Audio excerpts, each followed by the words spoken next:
Maura scrolled through vintage wedding dress listings at 2 a.m., desperate. Her wedding was in 3 weeks, and she'd blown her dress budget on the venue. Then she saw it, a 1920s lace gown, pristine white with delicate beadwork, priced at $200. Too good to be true? The seller's message was brief: my grandmother's dress. Never worn for its intended purpose. Must go immediately. Maura's fingers hesitated over the keyboard. Something felt off about that wording. Never worn for its intended purpose. But the dress was stunning, and her credit card was maxed. She hit buy now. 3 days later, a package arrived wrapped in brown paper that smelled like mothballs and something else, something sweet and rotten, like old flowers left too long in a vase. Inside, the dress was more beautiful than the photos. Maura lifted it from the tissue paper, and a small envelope fell out. Inside was a black and white photograph, a young woman in the same dress, her face scratched out completely, leaving only a white void where her features should be dot on the back, in faded ink, Evelyn Marsh, 1926. She wore this on the day she died. Maura's phone buzzed. A text from an unknown number: you bought it. She's coming. She should have returned it right then. Maura told herself it was a sick prank. She blocked the number and shoved the photograph in a drawer. The dress was too beautiful to return over some creepy joke. That night, she tried it on. It fit perfectly, too perfectly, like it had been sewn specifically for her body. As she admired herself in the mirror, the temperature dropped. Her breath came out in white clouds. The dress felt tighter suddenly, constricting around her ribs. In the mirror's reflection, she saw it, a woman standing behind her, transparent and flickering like an old film reel. The same dress. The same beadwork.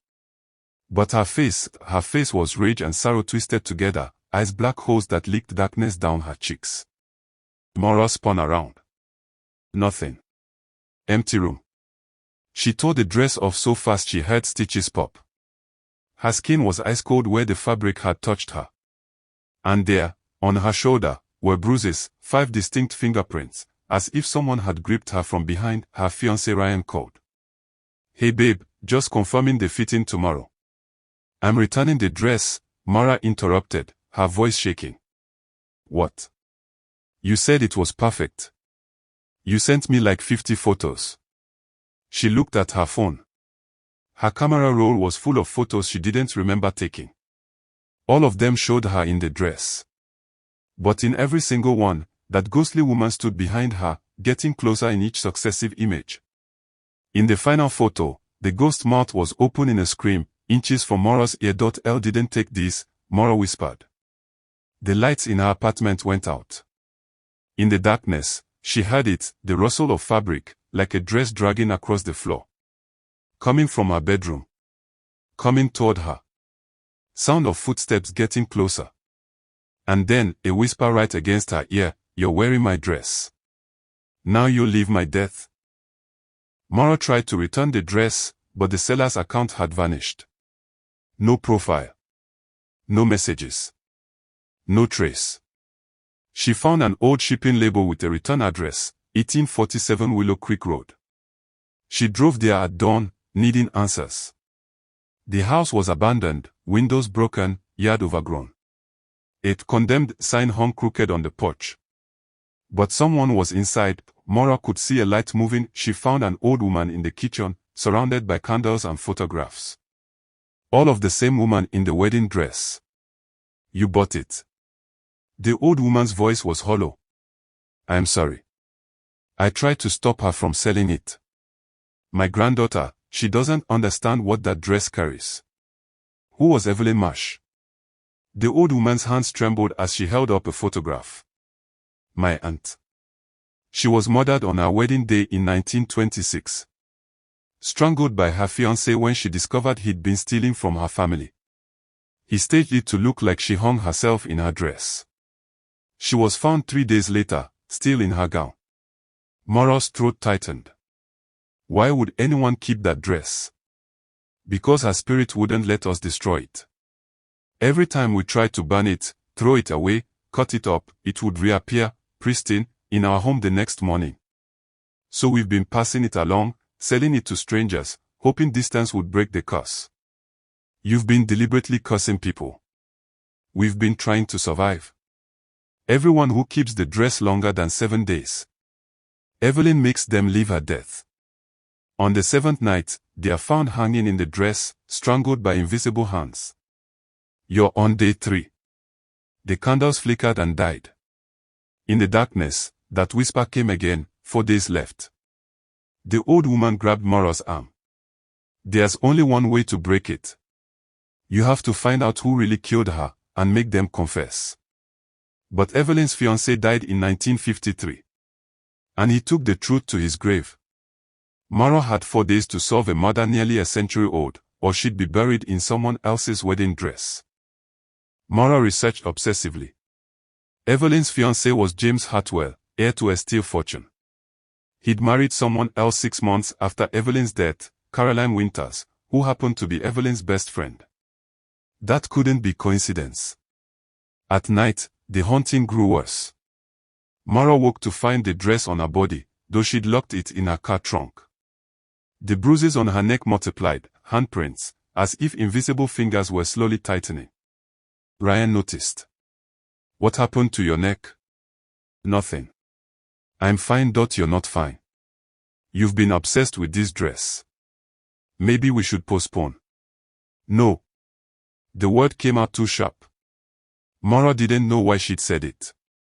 The thought of postponing the wedding filled her with inexplicable rage, but it wasn't her rage. It was someone else's fury bleeding through. Evelyn's fury. Day 4. Maura visited Evelyn's grave. The headstone read, "Beloved daughter, taken too soon." Nothing about being a bride. She placed flowers at the grave and whispered, "Help me find the truth. Please." The temperature plummeted. Frost spread across the grass in a circle around her. And then, Evelyn appeared, fully visible now, her face no longer scratched out but beautiful and terrible.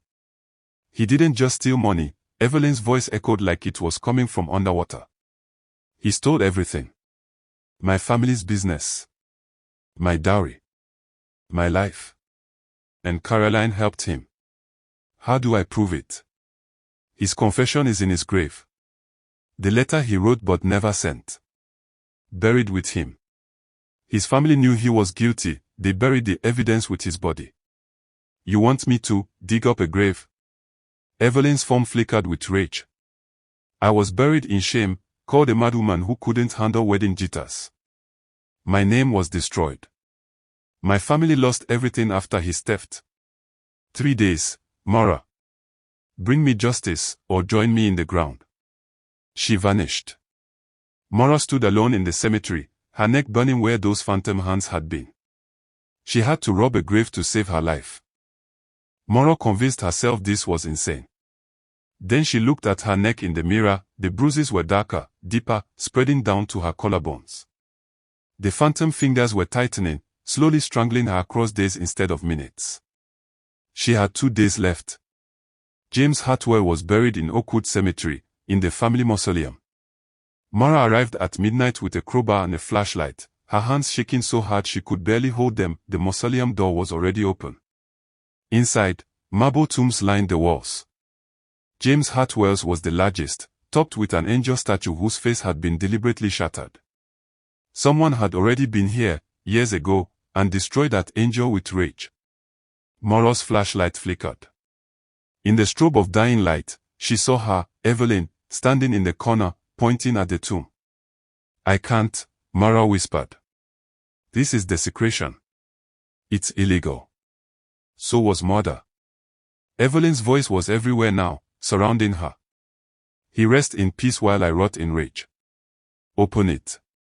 The temperature dropped so low that ice crystals formed on the marble. Maura's breath was pure white fog.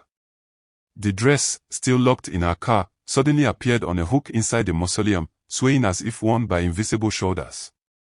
She was out of time. Out of choices. Maura wedged the crowbar under the marble lid and pushed with all her strength. It didn't budge. She tried again, crying now from fear and exhaustion. The lid scraped, shifted an inch. That's when she heard footsteps on the gravel outside. A security guard's flashlight swept across the mausoleum entrance. Maura froze. If she was caught, she'd be arrested. If she ran, she'd die. In her pocket, her phone buzzed, a text from Ryan, "Where are you? Are you okay?" The guard's footsteps came closer. Maura pressed herself against the cold marble, not breathing. The guard stopped at the entrance. His flashlight beam crossed the floor inches from her feet. She could hear his radio crackling, then Evelyn appeared behind him. The guard suddenly jerked, dropping his flashlight. He clutched his throat, gasping, stumbling backward. Invisible hands were choking him. "No!" Maura screamed. Evelyn released him. He collapsed, gasping, terrified, and ran into the night. "Open the tomb," Evelyn commanded, her voice no longer sad but cruel. "Now." With the security guard gone and Evelyn's cold presence pressing down on her, Maura heaved the marble lid until it crashed to the floor. Inside the tomb was a skeleton in a rotted suit, and beside the bones, a metal box. Her hands trembled as she opened it. Inside was a letter, yellowed with age but preserved by the sealed tomb. The handwriting was shaky, desperate. "To my brother Thomas, I cannot live with what I've done. Caroline and I planned it from the beginning, to take Evelyn's dowry and run. But I never meant to kill her. When she discovered the stolen documents, she threatened to expose us both. Caroline said we had no choice. She brought the rope. I can still hear Evelyn's screams, still feel her fighting. Caroline staged the hanging to look like suicide. Everyone believed it. We married quickly to avoid suspicion. But Evelyn won't leave me alone. I see her everywhere. In mirrors. In shadows. Standing at the foot of my bed. Caroline says I'm going mad. Perhaps I deserve madness. Perhaps I deserve worse. By the time you read this, I hope I'm dead and finally facing the judgment I've avoided in life. James Hartwell, 1952-inch. Maura photographed every page with shaking hands. This was it, proof of murder. But before she could celebrate, Evelyn's spirit manifested fully, solid enough to cast a shadow. Finally, someone knows. Evelyn's voice cracked with decades of anguish. But knowing isn't enough. Caroline lived to 95. She died in comfort, surrounded by family, never punished. Her descendants still live off my family's stolen money. What do you want me to do? Make them confess. Make them return what was stolen. Make them apologize to my name. They're not responsible for what their ancestor did, they benefited from it. Evelyn's scream shattered the mausoleum's windows. They built empires on my grave. You have one day left, Maura. Bring me justice, or you take my place as the bride who never made it to the altar. Maura stumbled out of the cemetery as dawn broke, the letter clutched to her chest. Her wedding was tomorrow. In 24 hours, she'd either be walking down the aisle or hanging in a corset dress. But here's what Evelyn didn't tell her, justice and revenge aren't the same thing. And Maura was about to learn the difference. Maura tracked down Caroline's descendants. The Hartwell Winters family still lived in the city, running a real estate empire. She found the current heir, Victoria Winters, at her office downtown.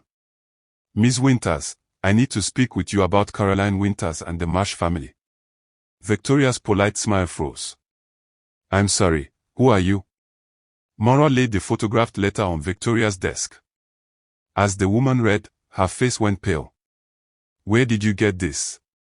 "From James Hartwell's tomb. Your great-great-grandfather was a murderer. Caroline Winters helped him kill Evelyn Marsh and steal her family's fortune. The company you're running was built on blood money." Victoria stood up, shaking. "This is harassment. I'll call security. Look at my neck." Maura pulled down her collar, revealing the bruises. "She's been strangling me for 6 days. Tomorrow is day 7. Evelyn Marsh won't rest until her family's name is cleared and what was stolen is returned." "You're insane." The lights in the office flickered. Every computer screen went black, then displayed the same image, Evelyn's scratched-out photograph. Victoria's phone rang, no caller ID. When she answered, all she heard was a woman's voice whispering, "Murderer's blood." Papers flew off the desk in an impossible wind. The temperature dropped 30 degrees in seconds. And there, in the corner of the office, Evelyn materialized, visible even to Victoria. Victoria screamed. "Confess," Evelyn demanded. "Confess what your family did." "I didn't do anything. I wasn't even born. You benefit from it every day."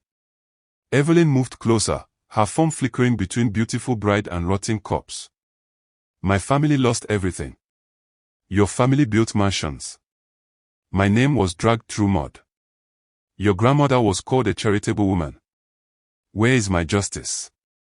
Mara stepped between them. "This isn't the way. Evelyn, revenge won't bring you peace." "Peace?" Evelyn's laugh was bitter. "I don't want peace. I want them to suffer like I suffered." Victoria was crying now, backed against the wall. "I'll confess. I'll donate money, I'll issue a statement, whatever you want. I want you dead." And that's when Mara realized Evelyn didn't want justice anymore. She wanted blood. And Mara had helped her get this far. As Evelyn moved toward Victoria with murderous intent, Mara grabbed the ghost's arm and felt solid flesh. Cold as ice, but real. "You can be touched," Mara realized. "You're not just a spirit. You're something else."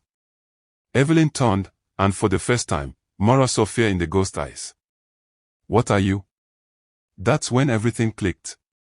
The dress that couldn't be destroyed. The way it reappeared. The selective manifestations. Mara pulled out her phone and searched for Evelyn Marsh's death records, really reading them this time. "You weren't murdered," Mara whispered. "You killed yourself." The office went silent. Evelyn's form flickered violently. "James was stealing from you, yes. Caroline was betraying you, yes. But the newspaper from 1926, the one I didn't read carefully enough, it quotes your sister. She said you'd been despondent for months. That you tried once before. That you put on your wedding dress and hung yourself before anyone could stop you." "Lies," Evelyn hissed. "James killed me, James helped steal your money. But you killed yourself, and then you couldn't accept it. You spent a century rewriting your own death, convincing yourself you were murdered so you could justify your rage. That letter in the tomb. I looked up James Hartwell's handwriting. That's not his writing. You created it. You've been creating everything." Victoria stared in shock. "She's been framing my family for murder." Evelyn's beautiful face contorted. "I was betrayed. I was destroyed. They deserved to be punished for theft and betrayal, yes," Mara said. "But not for murder. You're not avenging your death, Evelyn. You're trying to make everyone else as miserable as you were. You're not a victim seeking justice. You're an abuser hiding behind victim status." The temperature in the room suddenly shifted, not cold anymore, but hot. Oppressively hot.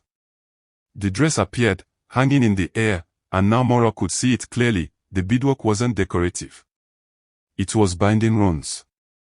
Evelyn had enchanted her own death shroud to trap herself here, feeding on rage and dragging others into her misery. "You trapped yourself," Mara said. "And you've been trying to trap others ever since, making them live a death that never actually happened." "I'm done." Evelyn screamed. "You have until midnight. The curse can't be broken." "Yes, it can. Because it's not a curse. It's a choice. Your choice to stay here. And my choice to leave." Mara walked toward the door. Victoria followed. Behind them, Evelyn's screams grew desperate, then faded. The bruises on Mara's neck began to disappear. It was wedding day. She woke up free of bruises, free of the phantom choking. But the dress was still in her apartment, hanging on her closet door, waiting. Ryan knocked on the door. "Hey, I know it's bad luck, but I needed to see you. Are you okay? Really okay?" She told him everything. Every word. The ghost, the curse, the truth about Evelyn. He listened without interrupting. So you robbed a grave and confronted a real estate heir while being haunted by a suicidal ghost, Ryan said finally. That's actually the most badass thing I've ever heard. Maura laughed, really laughed, for the first time in days. But Maura, we don't have to get married today. We can postpone. You've been through trauma. No. Maura looked at the dress. I'm getting married today. But not in that dress. She pulled out the simple white dress she'd originally planned to wear before she'd gotten obsessed with vintage perfection. It was plain, cheap, nothing special. But it was hers. Her choice. At the venue, as guests arrived, Maura felt a familiar cold presence. Evelyn appeared in the bridal suite, no longer beautiful but desperate, fading. You're still here? Maura asked. I can't leave. The dress binds me. Someone has to wear it. Someone has to complete what I never could. No. Maura picked up the vintage dress. You stayed here because you chose rage over peace. You could have moved on 100 times. Instead, you hurt innocent people to justify your own pain. That ends now. You can't destroy it. I've tried. I'm not destroying it. Maura walked to the venue's fireplace, decorative but functional. I'm freeing you. Whether you choose freedom is up to you. She threw the dress into the flames. It caught immediately, burning faster than fabric should, the binding runes in the beadwork sparking like fireworks. Evelyn screamed, a sound of rage, then terror, then finally, relief. The ghost form began to dissolve, but differently than before. Not flickering out in anger, but fading like mist in sunlight. Her face, no longer twisted with century-old fury, looked young again. Peaceful. I'm sorry, Evelyn whispered. I'm so sorry for what I became. Then choose differently now, Maura said. Let go. Evelyn smiled, a real smile, sad but genuine, and disappeared. Not violently. Not with screaming. Just, gone. Finally at rest. Maura walked down the aisle in her simple dress, Ryan crying at the altar, and for the first time in a week, she felt truly alive. 3 months later, Maura received a package. Inside was a newspaper clipping from 1926, the original, unaltered story of Evelyn Marsh's death. Suicide after betrayal, just as Maura had discovered. But also included was another article she'd never seen. Marsh family donates final estate to mental health charity, in memory of Evelyn. Evelyn's family had known the truth. They tried to honor her memory the right way. But Evelyn, trapped in her own pain, had rewritten even that. In her mind there was a note with the clipping. Thank you for giving her peace. The Hartwell Winters family has established a fund in Evelyn Marsh's true name, supporting mental health resources for those struggling with betrayal trauma and suicidal ideation. It's not enough to erase history, but it's a start toward the justice she truly deserved. Also enclosed, the $15,000 my family should have returned to the Marsh descendants long ago. We can't undo the past, but we can try to make the future better. Victoria Winters. Maura stood in her new apartment, Ryan beside her, looking at the check that would pay off their wedding debt and more. She thought about Evelyn, about how pain, left to fester, becomes poison. How victimhood can become a weapon. How the difference between justice and revenge is whether you want healing or hurt. She donated the entire amount to the mental health fund in Evelyn's name. That night, Maura dreamed of the mausoleum. But instead of terror, she saw Evelyn's grave, freshly tended, flowers blooming around it, and a new headstone, Evelyn Marsh, 1904 to 1926. Beloved daughter and survivor. May she find in death the peace she couldn't find in life. When Maura woke, there was a single white flower on her pillow, not rotted or cursed, just a flower. A thank you. A goodbye. Final message. Sometimes the most dangerous hauntings aren't the ones that jump out of shadows. They're the ones we create for ourselves, the pain we refuse to release, the anger we feed until it consumes us, the victim stories we tell ourselves to avoid accountability. Evelyn Marsh wasn't a monster. She was a woman who suffered real betrayal and real loss. But she let that pain transform her into something cruel, hurting innocent people to validate her own suffering. Real closure isn't revenge. It's the choice to stop letting your worst moment define every moment after. Pause for reflection. What about you? Is there a pain you've been feeding? A grudge that's haunting you more than it's hurting anyone else? Sometimes the bravest thing we can do is let go, not for them, but for ourselves. If this story made you think, hit that subscribe button. I post stories every week that make you feel something real, ***. And tell me in the comments, do you think Evelyn deserved forgiveness? Or did Maura let her off too easy? I want to hear your story. Have you ever held on to anger so long it started to change who you are? Drop a comment. Share this with someone who needs to hear it. And remember, the ghosts that haunt us most are often the ones we refuse to bury. Until next time, choose peace over poison.